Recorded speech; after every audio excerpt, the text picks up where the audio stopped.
সম্পাদক। বিস্তারিত জানবো, টেলিফোন লাইনে আমাদের প্রতিনিধি রাজা সাহা রয়েছেন। রাজা, বলি যে 2026 বিধানসভা নির্বাচনের আগে একেবারে সংগঠনকে ঢেলে সাজাতে অভিষেক বন্দ্যোপাধ্যায় তিনি যেভাবে বৈঠক করছেন, প্রত্যেক জেলাওয়ারি বৈঠক, আজকে সেখানে পশ্চিমাঞ্চলের জেলা নিয়ে বৈঠকে বসেছেন।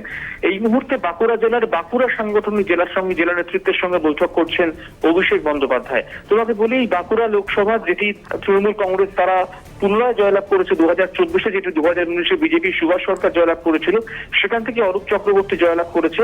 ফলত সেই যে বাঁকুড়া সাংগঠনিক জেলা, সেখানে যাতে কোন রকম ফাঁকফোকর না থাকে তা নিয়ে কিন্তু এই মুহূর্তে বৈঠক করছেন অভিষেক বন্দ্যোপাধ্যায়।